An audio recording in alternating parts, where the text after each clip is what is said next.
బీహార్లో అన్ని పార్టీల్లో సీట్ల పంచాయతీ కొనసాగుతోంది. 71 మంది అభ్యర్థులతో బీజేపీ తొలి జాబితా విడుదల చేసింది. తమకు కేటాయించిన సీట్లపై సీఎం నితీష్ అసంతృప్తితో ఉన్నారు అనే వార్తల్లో నిజం లేదు అంటున్నారు జేడీయూ నేతలు. ఢిల్లీలో సీట్ల పొత్తులపై స్పష్టత రావడం లేదు. తొలి విడత ఎన్నికల నామినేషన్లకు 3 రోజుల గడువు మాత్రమే ఉంది. అయినప్పటికీ అటు ఎన్డీఏ ఇటు ఇండీ కూటమిలో సీట్ల పంచాయతీ కొనసాగుతోంది. ఓవైపు చర్చలు కొనసాగుతుండగానే బీజేపీ 71 మంది అభ్యర్థుల తొలి జాబితాను విడుదల చేసింది. డిప్యూటీ సీఎం సామ్రాట్ చౌదరి తారాపూర్ నుంచి బరిలో దిగుతున్నారు. మరో డిప్యూటీ సీఎం విజయ్ కుమార్ సిన్హా లఖిసరాయ్ నుంచి పోటీ చేస్తున్నారు.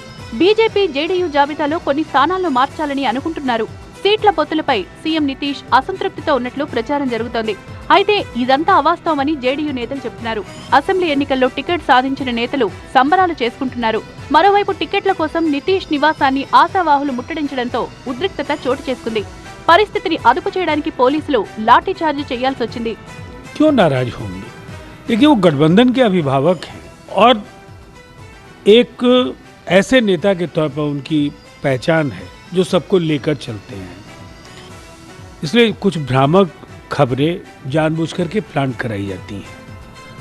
आधिकारिक तौर पर जो पार्टी का स्टैंड है वो बिल्कुल साफ है कि नीतीश कुमार जी हर फैसले खुद ले रहे हैं और लगातार भारतीय जनता पार्टी और अन्य घटक दलों के राष्ट्रीय नेताओं और प्रदेश के बड़े नेताओं से उनकी बातचीत हो रही है।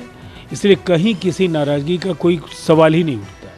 ఎన్డీఏ కూటమిలో భాగస్వామిగా ఉన్న హెచ్ఏఎం పార్టీ 6 అభ్యర్థుల జాబితాను విడుదల చేసింది. తమకు మరిన్ని సీట్లు కావాలని ఆ పార్టీ నేత జితిన్ రామ్ మాంఝీ డిమాండ్ చేస్తున్నారు.